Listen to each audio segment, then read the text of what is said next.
Hello everybody and welcome to this video where we'll be running over some of the Q3 results from Bloom Energy. The video that we released previously on hydrogen stocks got quite a lot of attention, and one of the requests we got from one of our subscribers was whether we could do an analysis on the Q3 results of Bloom Energy. So we have attempted to do so. Today we will tell you some of the good things, some of the less good things, and how we kind of see Bloom Energy going forward. So hold on, because this is going to be very interesting. So we thought it would be good for some of the people who do not know Bloom Energy to just run over some quick few facts. So the stock ticker is BE, the share price is $16.13, the market cap is 2.1 billion, comes from the US, and it focuses on the clean energy sector, where it manufactures and markets solid oxide fuel cells that produce electricity on site. Bloom Energy does that today through what is called the Bloom Energy Server, which is a server that converts abundant natural gas, biogas, to electricity without combustion. So basically a cleaner way of producing electricity than traditional fossil fuels. The advantages of this system is that it's reliable and resilient. It basically do not have any power outages, and that is important for a lot of companies who, for example, have huge data centers. The next thing, compared at least to the solar industry, which is hugely hyped at the moment, is that it requires a lot less space to have one of these servers than what it does to have a solar park. The disadvantage is that it is very expensive. It's not profitable today, and basically it's not competitive with other types of renewables. So it has some advantages, but definitely not on the cost side, and this is one of the biggest hindrance for it to grow in today's market. So we thought it would be interesting to run over some of the main numbers from the recent Q3 report. And the first one is to look at the total systems that they have sold. And as you can see, it was 314 systems in this quarter, which was an increase from Q3 2019, which had 302. So they're selling more systems. It's not a crazy growth, but it's at least a growth. The problem was that they were earning less revenue per system. So you can see here in Q3 2019, it was 224 million. And in this quarter, it was only 200 million. And this even included deferred revenue of 14.2 million. Where I felt that it was a bit unfair is when you look at the average selling price per system, which is measured in kilowatt. In Q3 2019, they got 6,126 per system. However, this number was hugely affected by a big transaction where they did an upgrade of 30 megawatts of fuel cell service in northern Delaware. They didn't have this upgrade in Q3 2020, and therefore the result was only 4,983. I think it's more interesting to actually look at the number from Q2 2020 and see that they had an increase in the most recent quarter. So if we go a little bit deeper in the consolidated statement of operations, we can first see the revenue part here, which consists of 4 groups: product, installation, service, and electricity. So the product is obviously when they sell one of their systems, and that went down from 2019 because of the average selling price. However, both installation, because they installed more systems, the service cost, they are maintaining more systems, and the electricity part all went up from a revenue perspective. So that was really good. At the same time, the cost of revenue went down from the products that they were selling. Really good number here, really good reduction. The installation cost went a little bit up, which is no surprise as they were installing more systems. The service cost actually went down, so it was cheaper for them to do maintenance, which is good. And the electricity prices also went down considerably. So again, they were selling more systems, but they were doing that at a lower cost. At the same time, this does not only have to be good, but the research and development went down, sales and marketing went down. I think a big part of this is probably related to the Rona situation, because their marketing team was probably traveling less, etc. And then you had general administrative expenses, G&As, which also went down. So overall, quite good reduction across the board. So here I will not run through all the numbers, but what I felt was interesting was that they managed to rearrange some of their debt and thereby reducing the cost of that, which is really good and really important. The second thing is, when you look in the end of the net loss, they went down from a net loss of almost 52 million to only a net loss of 12 million. So again, huge improvement. No guarantees that it will stay like this. However, it's a good sign that they are getting towards becoming more profitable, which is also reflected in the net loss per share here, which went down from 0.44 to 0.09 minus, of course. So we know by now that the company is not profitable, and therefore it's important to understand the cash balance and the debt situation going forward. So first we can take a look at the cash balance, which over the last 9 months have gone from around 200 million to 325 million, which is primarily driven by the closure of the 230 million in green convertible senior notes in August. So again, this is diluting of shareholder value, but I still think it's quite good because they need cash to grow their business, as you will see later. Then we can have a look at the table that shows the debt that they need to pay over the next years. And as we can see, the remainder of 2020, they have $100 million.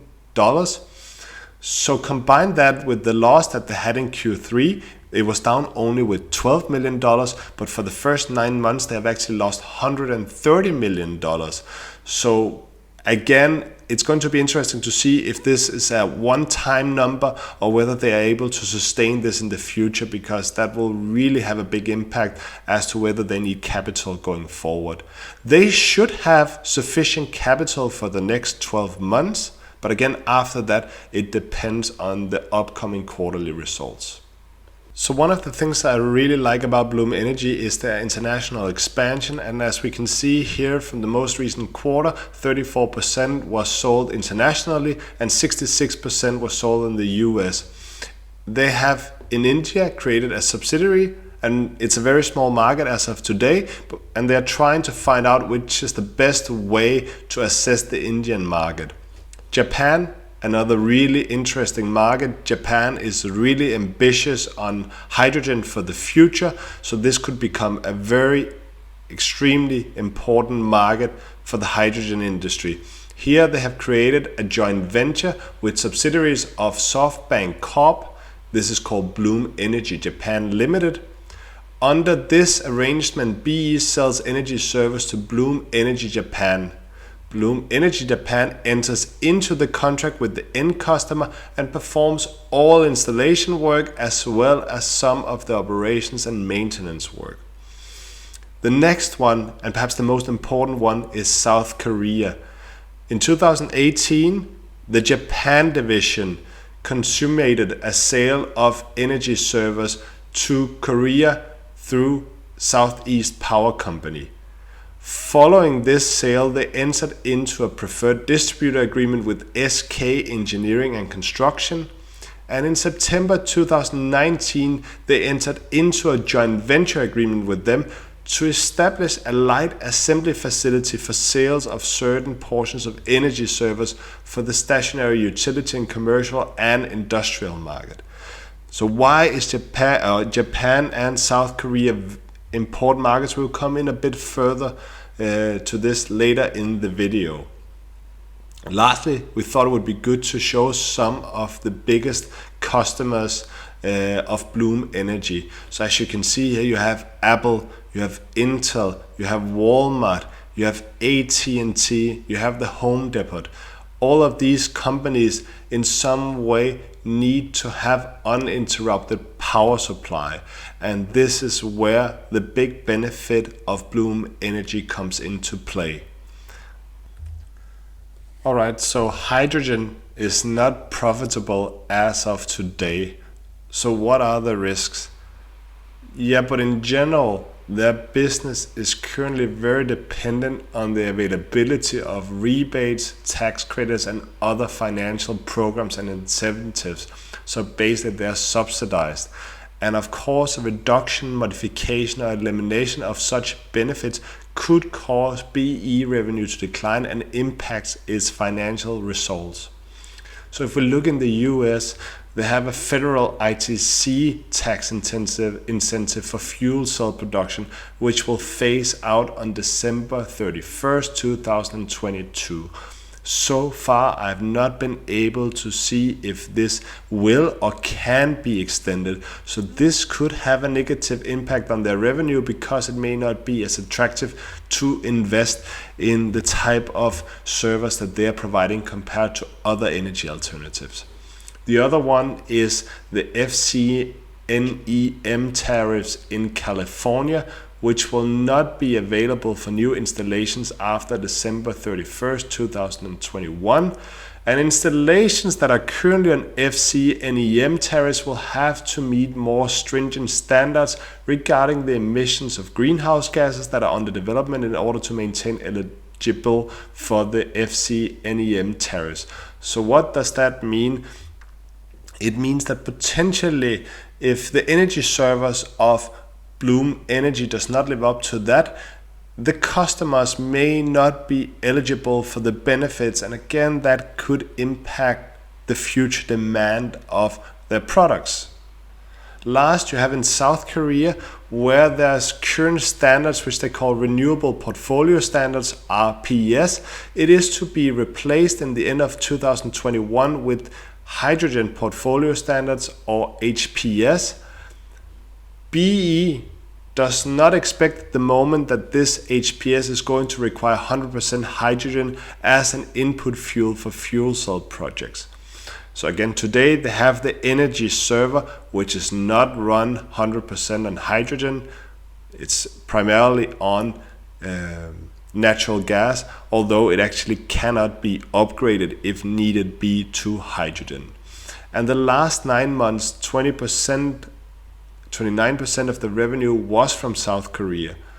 So again, this new standard could potentially negatively impact BE.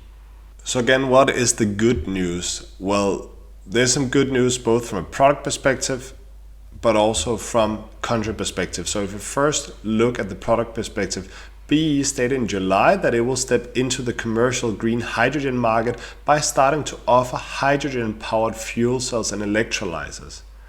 So they will have a new 100 kilowatt pilot unit, which they call the hydrogen server, that will initially be introduced in South Korea in early 2021. So again, this will make them compliant in case the regulation in South Korea turns into more heavily focused on hydrogen, and perhaps that the products are 100% run on hydrogen. After this initial phase is completed, a 1 megawatt hydrogen installation will be deployed in 2022. So again, really interesting news. Another important milestone is that the energy servers that they have on the market today can be upgraded to run on hydrogen or a combination of hydrogen and natural gas. So again, in terms of the tariffs in California, this may be a way to solve some of the issues that they may face with the more stringent regulation. Last, Bloom Energy has already signed a 3-year collaboration with SK Engineering and Construction, which has enabled them to sell 120 megawatt of fuel cells in South Korea and securing them over $1 billion in equipment and future service revenue. So really important note here. Moreover, the aim is to sell 400 megawatt of fuel cells per year. Today, BE only sells approximately 120 megawatt. So again, they want to take advantage of the South Korean government's goal to deploy 15 gigawatt of fuel cells by 240. So every year they would in principle add 750 megawatt. So if Bloom Energy can just capture something of this market, it will be a huge increase in revenue, and it could hopefully be one of the ways that the company could turn profitable. At the same time, as mentioned earlier, Japan is very focused on hydrogen now, Australia is the same, and the Europe nations are also focusing on this. They just recently implemented a goal of having a high hydrogen market in Europe. So again, there's lots of opportunities for Bloom Energy and some of its competitors to grow. However, nothing is certain, and as of today, they are very dependent on governments to support them. Otherwise, they are not cost competitive with other forms of energy. So again, a quick reminder, we did a video on the top 4 hydrogen stocks, which included Bloom Energy, and we would urge everybody to check it out. You can find a link in the description below, because you will get a better understanding of the numbers of the different companies. But just to give a summary here of what was the numbers and what have happened since then, we can see for BLDP, the price since the analysis has dropped with 8%, fuel cell has gone up with 11%, plug has gone up with 27%, and B has gone down with 16%. These numbers include the perfect day we had today after the election of Biden and the good news from Pfizer around a potential vaccine for the coronavirus. So just a few days ago, the numbers were actually even worse for some of these companies. Based on the intrinsic value we had at the time, we see that there's an upside potential now on BLDP on 17%, a downside on fuel cell on 11%, a downside on plug with 33%, and an upside on BE on around 10%. So with some of the stocks, again, it's early days, but we thought that they were going to drop. They actually increased, and some of the ones that we thought would drop were actually also going to drop, and that was one of the reasons we didn't recommend any of them. I think the most interesting case is the plug one, which has gained 27% since then. One of the things that I find a bit surprising when you compare Plug to Bloom Energy, and we actually like both companies and we think there's good potential in the future if they can become profitable. However, today the market cap of Plug is around 8.3 billion and Bloom Energy is only around 2.1 billion. However, the revenue of Plug is only 260 million, while as Bloom Energy has a revenue of around 800 million. Bloom Energy is the newest of these two companies. Plug has been around for 25 years, and I think it's only in that time they have had one quarter where they have been profitable. Bloom Energy has only been around for around 10 years time. So again, compared to the revenue, the net income is more or less the same in percentage terms. They both have negative losses. This net income doesn't reflect BE's most recent quarter because we thought we wanted to make apples to apples comparison. But again, it is a bit surprising to us that BE can have such a poor share price compared to Plug Energy when you look at this, especially considering that Bloom Energy seems to be positioning themselves in some of the markets that appear to have growth in the future for hydrogen. They are building a new server that can be run on hydrogen. So again, this is a bit of mystery, and I think we will have to do a video as well on Plug to try to understand their numbers in even greater details, to see if there's something hidden in them that shows why Plug is so much more valued than BE, solely based on the revenue. Again, the projection will be it's something around future growth. However, when Plug has been around for so many years and B has not been around for that many years, and you see such a big difference, it is just a bit surprising to us. Again, hydrogen stocks as of today is quite speculative play. It has been around for quite some time, and so far no companies have managed to turn this profitable, and this is even considering where they're subsidized. So does that mean that they will never become profitable? No, definitely not. But there's not a guarantee of when this is going to happen. Some of them expect that will be in around 3 to 4 years. Hopefully with subsidized it can be before, but time will tell. This was all we had for today. We hope you enjoyed this video. Please remember, we are not financial advisors and this is only done for entertainment purposes. Please hit that like button. Please subscribe for future content. Please give us a comment in the comment section. Besides that, there's nothing more to say than have a good day and stay safe. See you next time.